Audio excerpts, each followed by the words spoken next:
मैंने तो पूछा एक बार, एक आया शादी करके, मैंने कहा तुझे कैसे पता तेरी शादी हो गई? बोला पंडित जी ने मंत्र बोले। मैंने कहा तुझे कैसे पता मंत्र में क्या बोला? अगर उन मंत्रों से ही तेरी शादी घोषित होनी है, तुझे क्या पता उन्होंने क्या बोला है? संस्कृत तुझे आती नहीं, आती पंडित जी को भी नहीं है। एक बार पूजा में गाय, कुत्ता और पक्षी के लिए रोटियां या फिर पूड़ियां निकाली जाती हैं। तो सवाल पूछा था मैंने कि पर पक्षी तो पूड़ी खाता नहीं। अब सोचते नहीं हो कैसे हो पाया प्लासी की लड़ाई में? भारतीय फौज कितनी बड़ी थी, अंग्रेज कितने थे? सोचते नहीं हो ऐसा कैसे हो गया? उसकी वजह है जो जो जो सैनिक है उनका मन बिल्कुल खराब कर दिया गया है।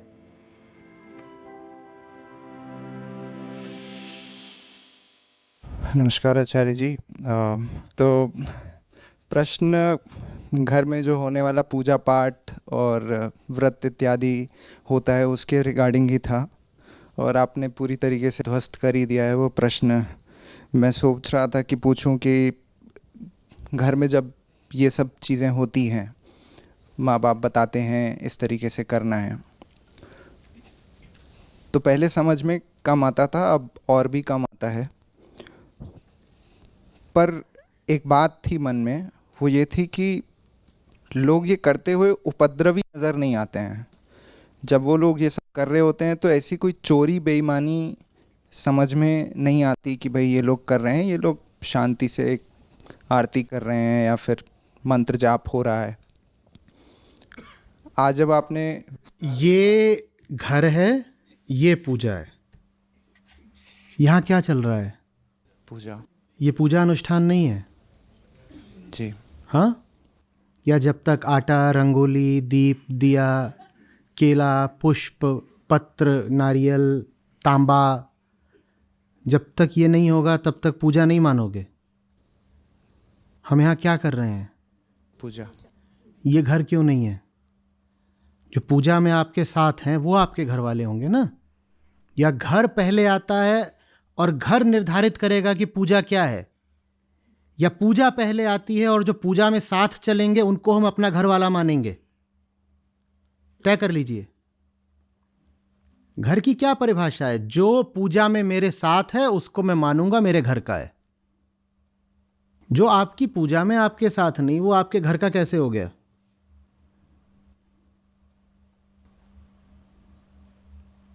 जैसे पुरानी परिभाषाएं सब छोड़नी है, तो पूजा की ही क्यों, घर की भी तो छोड़नी होगी ना। जब मैं ही अपने पूरे जगत का केंद्र हूं, तो मेरी मुक्ति ही तय करेगी कि मैं घर किसको मानूंगा। घर वो जगह है जहां मैं मुक्ति की ओर बढ़ पाऊं, उसको घर मानूंगा।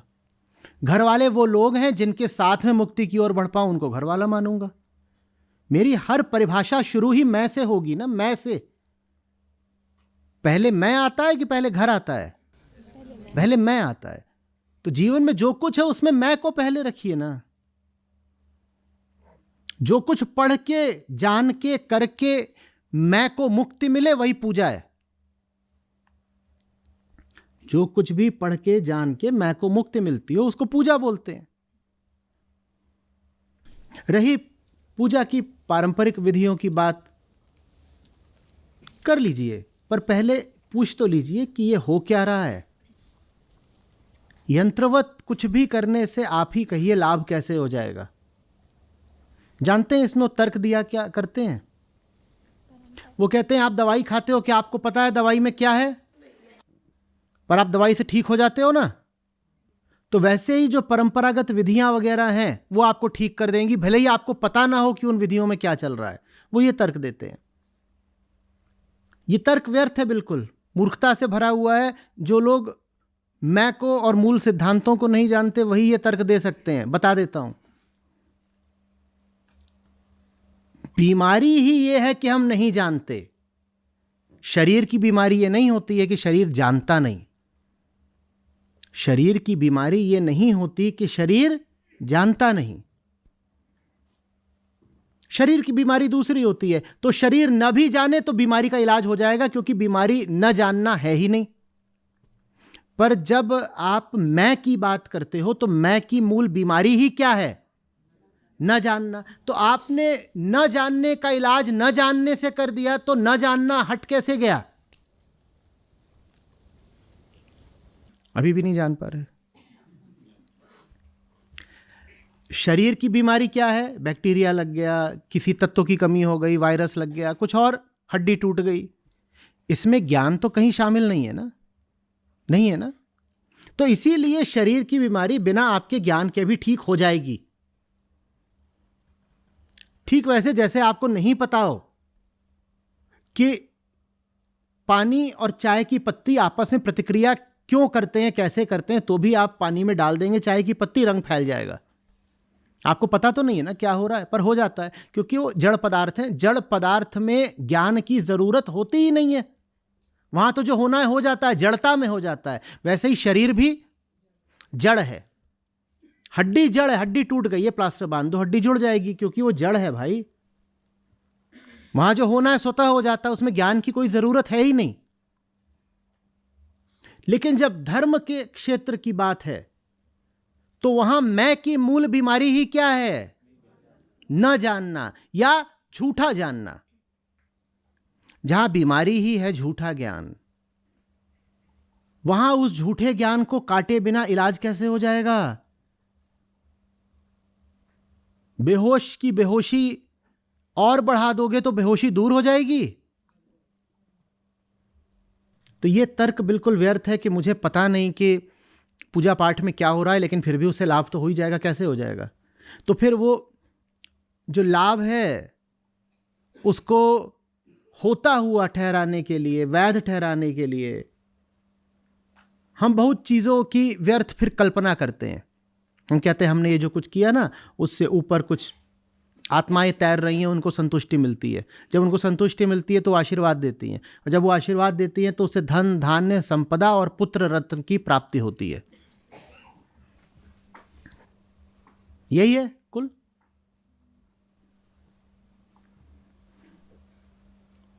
करिए जो भी विधियां हैं पुरानी, लेकिन पूछिए इसमें से क्या होना है। मंत्र है, उसका अर्थ बताया जाए। इससे फिर उस विधि को भी सम्मान मिलेगा। नहीं तो ये विधि का भी तो अपमान ही है ना, कि आप कुछ कर रहे हो और आपको पता ही नहीं कि आप क्या कर रहे हो। मैंने तो पूछा एक बार, एक आया शादी करके, मैंने कहा तुझे कैसे पता तेरी शादी हो गई? बोला पंडित जी ने मंत्र बोले। मैंने कहा तुझे कैसे पता मंत्र में क्या बोला? अगर उन मंत्रों से ही तेरी शादी घोषित होनी है, तुझे क्या पता उन्होंने क्या बोला है? संस्कृत तुझे आती नहीं, आती पंडित जी को भी नहीं है। मेरे पिताजी को बहुत शौक था पंडितों खिंचाई का। जहां पंडित जी दो चार मंत्र बोले, पिताजी उनको पकड़े, कहें पंडित जी ऐसे नहीं है, या उच्चारण ठीक करिए। जरा थोड़ा इसका अर्थ बताइएगा। वो बच्चा थोड़ा उत्सुक हो रहा है। पंडित जी ऐसे करें से सुना ही नहीं। तुम्हें कैसे पता तुम्हारी शादी हुई भी है? बताओ। वहां कुछ बोल दिया हो। हाँ, एक डायन है, एक ये सा डायन सह झुन्नू, कैसे पता? तुम तो सोच रहे हो गई, हुई ही नहीं है। तो पता करो क्या हो रहा है, जानो कि क्या बात बोली जा रही है। इससे वो विधि भी एक ऊंचाई पा जाती है। फिर घर में सवाल पूछा था एक बार पूजा में, गाय, कुत्ता और पक्षी के लिए रोटियां या फिर पूड़ियां निकाली जाती हैं। तो सवाल पूछा था मैंने कि पर पक्षी तो पूड़ी खाता नहीं। और मैंने बहुत कोशिश करी, मैंने पूड़ियों के छोटे से छोटे कतरे करने की कोशिश करी कि शायद पक्षी खा ले। पर हाँ, एक चर्चा ज़रूर छिड़ी थी उससे घर में कि क्या पक्षी के लिए पूड़ी निकालना ही सही है या फिर पक्षियों के लिए कुछ और करा जा सकता है? देखिए,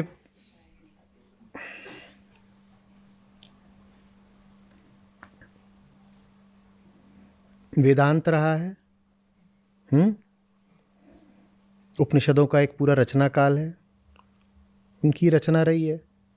फिर बुद्ध आते हैं, बुद्ध के भी कुछ काल बाद तक दर्शन का विकास होता है। कई उपनिषद बुद्ध के बाद के हैं। फिर बौद्ध धर्म भारत पर छा जाता है अपनी पूरी गरिमा के साथ, अपनी पूरी तर्कशीलता के साथ, अपनी पूरी सफाई और सरलता के साथ, आडंबरहीन। फिर धीरे धीरे वो जो बौद्ध मत है वो भी भ्रष्ट हो जाता है, मिश्रित हो जाता है, विकृत हो जाता है। फिर आदि शंकराचार्य आते हैं और जो कुछ भी अतीत से लिया जा सकता था उसको ले करके जो उच्चतम है वो सामने रख देते हैं।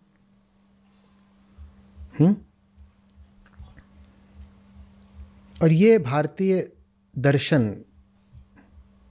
का एक तरह से चरम बिंदु है जो पा लिया गया।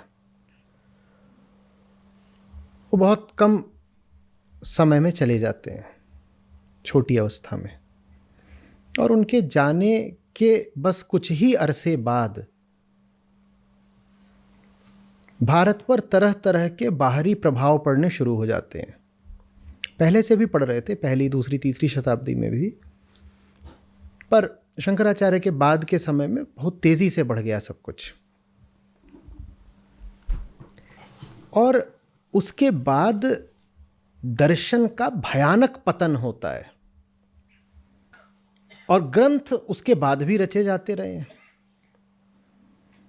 आज आप जो वर्तमान हिंदू धर्म है उसको जिन आप ग्रंथों पर व्यवहारिक रूप से आश्रित पाते हैं वो बहुत पुराने नहीं हैं। जो बहुत पुराने हैं उनको हम कहाँ पढ़ते हैं? वेदों का पाठ कहाँ होता है? उपनिषदों का पाठ कहाँ होता है? पौराणिक काल बहुत बाद में आता है। आज का हिंदू धर्म पौराणिक है और ये सब बाद के हैं। और यहाँ फिर तमाम तरह की विकृतियां आ जाती हैं और पता नहीं क्या क्या। और फिर उसी को हटाने के लिए पूरी संत परंपरा खड़ी होती है। संतों की भी दो धाराएं रहीं, एक जिन्होंने भीतर से सफाई करने की कोशिश की, दूसरे वो जिन्होंने भीतर रह कर के भी अपना एक अलग समुदाय खड़ा करा, संप्रदाय, और तीसरे वो भी रहे जिन्होंने फिर अपनी एक अलग धार्मिक धारा ही निकाल दी। पर इस सब की ज़रूरत इसीलिए पड़ी क्योंकि कचरा बहुत हो गया था। शंकराचार्य के बाद के समय से लेकर के 13वीं 14वीं शताब्दी के मध्य में कचरा खूब फैला है भारत में। और वही वो काल था जब भारत आक्रांताओं से भी दमित था। फिर उसी की सफाई के लिए इतना गाया गया, बोला गया, पर वो सफाई आज तक भी पूरी हो नहीं पाई है। तो बहुत सारी मूर्खतापूर्ण बातें धर्म के नाम पर चलती ही आ रही हैं। वो बातें किस काल में कही गई, किन लोगों से कही गई? उन लोगों से कही गई जो गुलाम थे और गरीब थे, और सबसे बड़ी बात अशिक्षित थे। और ये तीन बीमारियां जिसको एक साथ लग गई, वो क्या करेगा? गुलाम है, गरीब है, गाफिल है, उसका तो हो गया 3G। और आप भारत को देखेंगे उन शताब्दियों के, आप जाइए 12वीं 13वीं शताब्दी के भारत में, फिर और तो ये सब कुछ होने लग गया था। गरीबी, गुलामी, अशिक्षा, उस समय पर ये सब बातें फैली और इन्हीं सब बातों को हटाने के लिए फिर संतों ने इतना प्रयास करा। और वही संतों ने जो प्रयास करा उसके बाद फिर आप पाते हो कि 18वीं 19वीं 20वीं शताब्दी में समाज सुधारकों ने भी करा। पर वो जो पुराना कचरा है वो साफ ही नहीं हो पा रहा, और उसको हम पकड़े हुए हैं ये बोल के कि ये तो हमारी गौरवशाली परंपरा है। भाई अगर परंपरा ही पकड़नी है तो बस 500-700 साल पीछे क्यों जा रहे हो? और पीछे जाओ ना, वेदों तक जाओ, उपनिषदों तक जाओ, वहाँ क्यों नहीं जाते? असली परंपरा तो फिर वो होगी, वहाँ का कुछ नहीं पता, वहाँ तक नहीं जाएंगे। यही जो पिछले चंद 100 सालों में चला है उसी को कह देंगे यही हमारी परंपरा है। और ये जो पिछले कुछ 100 सालों में चला है ये आप भूलते क्यों हो कि किस हालात में चला है?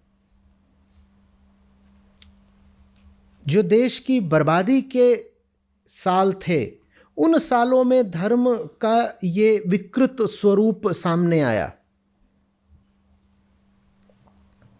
समझ रहे हो? और ये जो धर्म का विकृत स्वरूप है इसके बारे में 2 बातें समझिएगा गौर से। जो लोग ध्यान से सुन रहे हो तत्काल समझ जाएंगे। इसमें 2 बातें बहुत बड़ी हैं। पहला, युद्ध नहीं समर्पण। दूसरा, पृथ्वी लोक नहीं अन्य लोक। तो धर्म का ये जो विकृत रूप बना इसने युद्ध की बात ही दबा दी, संघर्ष की बात ही दबा दी। इसने कौन सी चीज बढ़ा दी? समर्पण। क्योंकि युद्ध की बात अगर करोगे तो फिर जो चढ़कर बैठे हुए हैं सर पे उनसे युद्ध करना पड़ेगा ना। युद्ध करोगे तो बहुत पीटे जाओगे। तो कह दिया हमें युद्ध करना ही नहीं है, हमारा तो खेल समर्पण का है, हम तो बस समर्पण करते हैं, हम युद्ध वगैरह नहीं जानते। समझ में आ रही है बात? तो पहला काम यह किया गया कि भारत को पौरुषहीन कर दिया। युद्ध की बात ही नहीं करनी है, बस समर्पण, जाके लेट जाओ, समर्पण, दंडवत हो जाओ, लेट जाओ, समर्पण, पौरुषहीन कर दिया। कारण सीधा है, युद्ध की बात करना खतरनाक था। युद्ध की बात करना खतरनाक है। युद्ध की बात करोगे तो सवाल उठेगा, तो फिर ये जो आक्रांता हैं और अन्यायी राजा और बादशाह बने हुए हैं इनसे जाके भिड़ते क्यों नहीं? और भिड़ने की हिम्मत है नहीं, तो कह दिया नहीं, भिड़ना तो कोई जरूरी नहीं है, धर्म का मतलब होता है समर्पण। दूसरा, पृथ्वी लोक नहीं अन्य लोक। कह दिया कि ये पृथ्वी लोक पे तो तुम यूं ही घूमने टहलने आ गए हो, असली घर तो तुम्हारा कहीं और है। तो उन्होंने धर्म का संबंध कहां से जोड़ दिया? अन्य लोकों से जोड़ दिया। ये लोक है, फलाना लोक है, ऐसा लोक है, वैसा लोक है, और उसी के अनुसार उन्होंने किताबें लिख डाली। क्योंकि अगर पृथ्वी लोक की बात करोगे तो सवाल पूछा जाएगा कि अगर पृथ्वी लोक ही महत्वपूर्ण है तो तुम्हारी हालत तो इस पृथ्वी लोक पर बहुत खराब है, अपनी हालत ठीक क्यों नहीं करते? और अपनी हालत ठीक करने के लिए संघर्ष करना पड़ेगा, श्रम करना पड़ेगा, साहस दिखाना पड़ेगा। न साहस दिखाना है न श्रम करना है, तो सीधे कह दिया अरे यहां तो ऐसे ही है, असली लोक तो वो रहा। तो इस लोक में फिर आपकी जितनी जिम्मेदारियां हैं आप उनसे मुक्त हो गए। तो भारत में धर्म के साथ ये 2 बहुत गलत काम हुए। युद्ध को हटा करके बात कर दी गई समर्पण की। इस पूरे देश को ही कातर और कायर बना दिया गया, या कम से कम प्रयास किया गया। अब सोचते नहीं हो कैसे हो पाया प्लासी की लड़ाई में? भारतीय फौज कितनी बड़ी थी, अंग्रेज कितने थे? सोचते नहीं हो ऐसा कैसे हो गया? उसकी वजह है जो जो जो सैनिक हैं उनका मन बिल्कुल खराब कर दिया गया है। इतना बड़ा देश और वो वहां वो छोटे से द्वीप हैं, और उस समय पर जब ना इंटरनेट था ना बिजली थी, वो वहां से जहाज़ों में भर के आए और पूरे इस देश के राजा बन गए। ऐसा कैसे हुआ होगा? देश का पतन हुआ उससे पहले दर्शन का पतन हो चुका था। दर्शन का पतन न हुआ होता तो देश का पतन न होता, और दर्शन का पतन जो हुआ वो यही था, संघर्ष नहीं समर्पण। और इस लोक में अपमान हो रहा हो, दुर्दशा हो, घर में मोहल्ले में गंदगी फैली हो, कोई सामाजिक प्रगति ना हो रही हो, क्या फर्क पड़ता है? अरे हमें तो मर के आगे निकल जाना है ना, हमें इस दुनिया से क्या सरोकार रखना है, हमें तो आगे निकल जाना है। आगे की बात करो, स्वर्ग की बात करो। ये लोग 50 तरीके के लोग चलते हैं, बस इस लोक की बात मत करो कि आज तुम्हारी हालत क्या है, उसकी बात मत करो, बस उससे कुछ नहीं। या उसकी बात करो भी तो वो बात अप्राथमिक। प्राथमिक बात यह है कि मरने के बाद क्या मिलेगा। दर्शन के इस भारी पतन ने देश की दुर्दशा कर डाली। हमने 2 रूप बना दिए जो परम है उसके, एक किशोर एक स्त्रैण, पर एक परिपक्व पुरुष का रूप ही हमने हटा दिया। परिपक्व पुरुष कैसा होता है? मजबूत, कठोर बाजुओं वाला, और अगर सचमुच परिपक्व है और पुरुष है तो दाढ़ी मूछ वाला होगा। आप देखिए हमने अपनी परम सत्ता का निरूपण किस तरीके से कर दिया, कोमल कोमल, स्त्रैण, स्त्री जैसा। अब ये देश क्या लड़ेगा?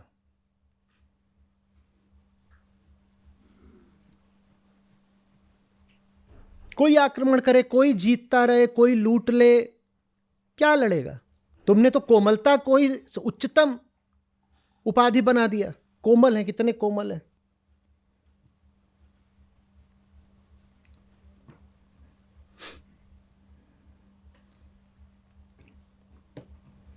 मैंने अभी एक बार कहा कि हमारे महापुरुषों, हमारे अवतारों के जीवन की संघर्ष गाथाएं हमसे क्यों छुपाई गई हैं, वो संघर्ष उनके चेहरे पे क्यों नहीं दिखाई देता। तो लोगों के संदेश आए, बोले इसलिए क्योंकि भगवान की उम्र हमेशा 16 वर्ष की रहती है और उनकी काया और त्वचा अतिशय कोमल रहती है। तो बोले 16 वर्ष का किशोर, उसके दाढ़ी मूछ तो होती नहीं, तो इसलिए भगवान के दाढ़ी मूछ नहीं होती, और काया एकदम कोमल रहती है, कमल की तरह कोमल। कमल, ये हम क्या कर रहे हैं? आप कैसे जूझोगे जिंदगी से? कोई भी आएगा लूट के चला जाएगा।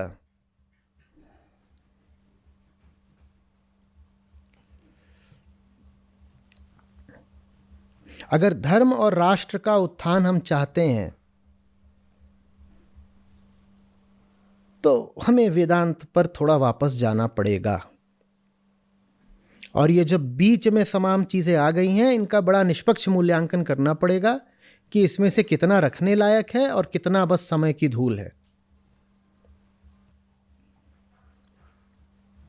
जो जूझ नहीं सकता वो जिएगा कैसे, बताओ ना।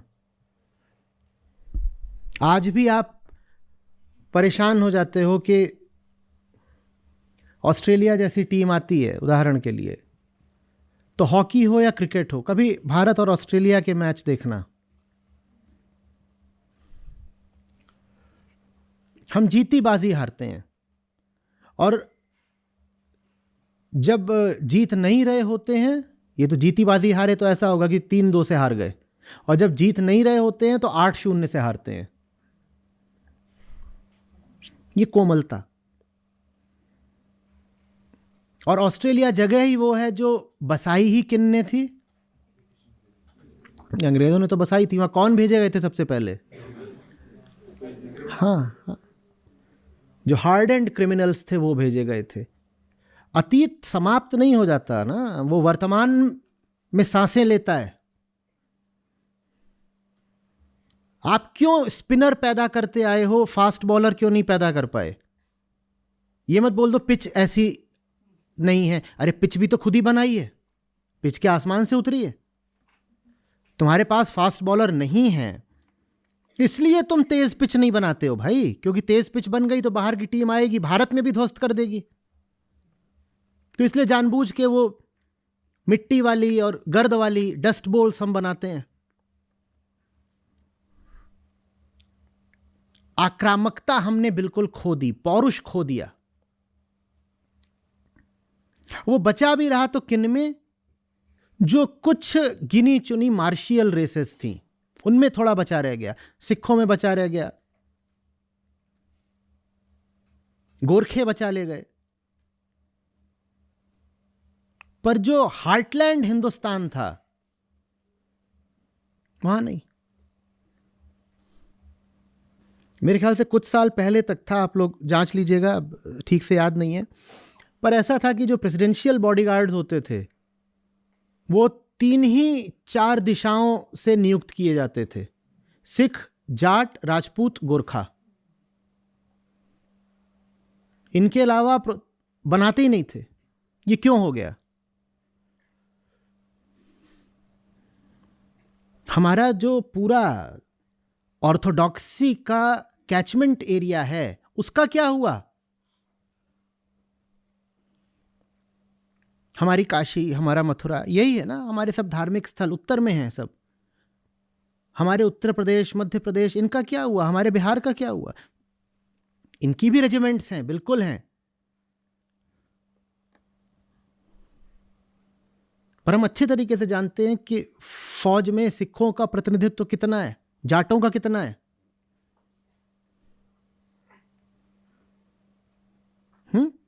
जो पूरा धर्म क्षेत्र था वो पीछे क्यों रह गया? जब संघर्ष की बात आई, जब संघर्ष की बात आई तब तो आप कहते हो कि गोरखे सामने आए। संघर्ष में हम पीछे क्यों रह गए? क्योंकि दर्शन का पतन हुआ, दर्शन का पतन हुआ। 10 मैच आपकी टीम जीतती है, फाइनल में ऑस्ट्रेलिया सामने आती है, एकदम हाथ पांव फूल गए, लोग 100-125 गेंदें खेल के 60 रन बना रहे हैं, एकदम हाथ पांव फूल गए। ये आज की बात नहीं है। मैंने कहा अतीत वर्तमान में सांसें लेता है, ये अतीत से चली आ रही बात है। वही बात, समर्पण समर्पण समर्पण, तो कर दिया हर जगह समर्पण। जूझोगे कब? निखरोगे कब? जीतोगे कब?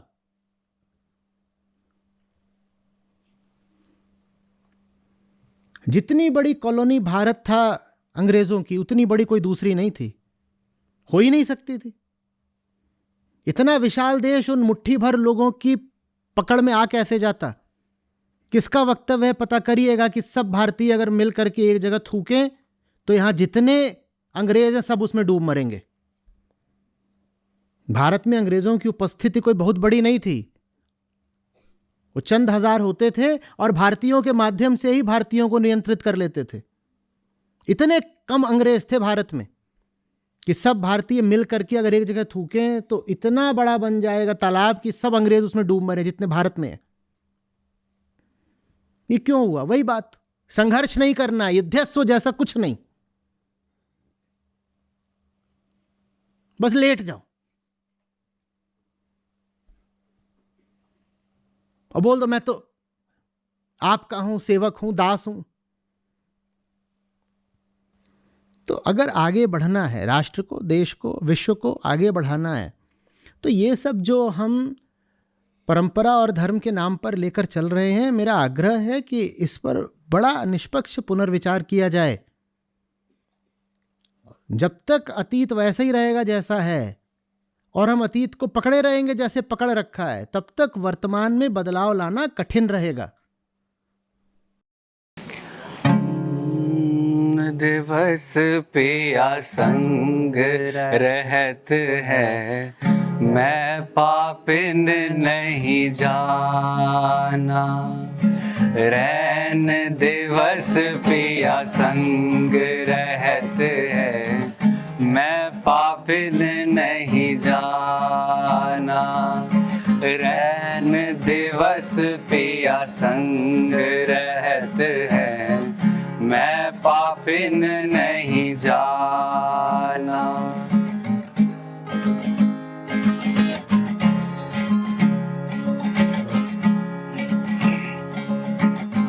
मात पिता घर जन्म बितिया, मात पिता घर जन्म बितिया। आया आया गवन नगीचाना, आया गवन नगीचाना।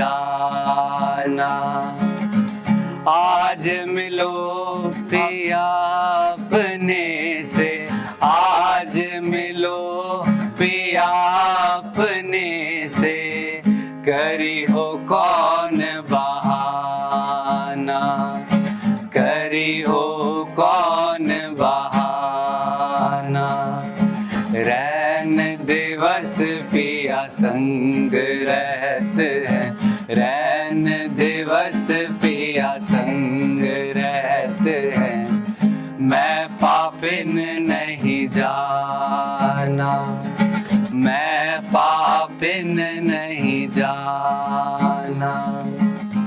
मानुष जन्म तो व्यर्था कोए, मानुष जन्म तो व्यर्था कोए, राम नाम नहीं जाना, राम नाम नहीं जाना। हे सखी मेरो तन मन कापे, हे सखी मेरो तन मन कापे, सोई शब्द सुनि काना, सोई शब्द सुनि काना। रैन दिवस पिया संग रहते हैं, रैन दिवस पिया संग रहते हैं। मैं पापिन नहीं जाना, मैं पापिन नहीं जाना। रोम रोम जाके परकाशा, रोम रोम जाके परकाशा, ताको निर्मल ज्ञाना, ताको निर्मल ज्ञाना।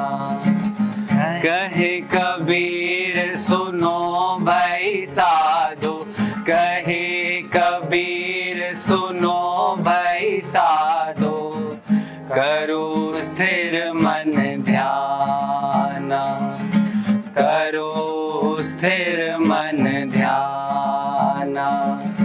रैन दिवस पिया संग रहते हैं, रैन दिवस पिया संग रहते हैं। मैं पापिन नहीं जाना, मैं पापिन नहीं जाना, मैं पापिन नहीं जाना, मैं पापिन नहीं जाना। सबसे पहले तो मैं ऋषिकेश में जो वेदांत महोत्सव हुआ था उसमें गई थी। फिर वहां से जब वहां गई तो एक अलग ही मतलब सबका ऑरा मतलब एक अलग लगा कि कुछ तो है। मतलब इस प्रकार बहुत प्रभावित किया मुझे कि मैं कहाँ, अगर मेरी जिंदगी जैसे आज भी आचार्य बता रहे कि अगर जो तुम जिंदगी जी रहे हो उसको तुम्हारे सामने रख दिया जाए और बोला जाए कि यही क्या तुम जीना चाहते हो, तो हम मना कर देंगे। तो उस वक्त दिख रहा था उस वेदांत महोत्सव में जाके कि मैं क्या जी रही थी और क्या वास्तविक है। ये तो समझ में आ गया अब कि जो जी रहे थे वो नहीं जीना है। बाकी क्या क्या समझ में आया वो तो नहीं बताऊंगी, पर ये एक बात एकदम दृढ़ है कि जो जी रहे हैं वो नहीं जीना है। जिन्हें खोजा तिन पाया, गहरे पानी पे मैं बपुरा डूबन डरा, राह किनारे बैठ साधो, राह किनारे बैठ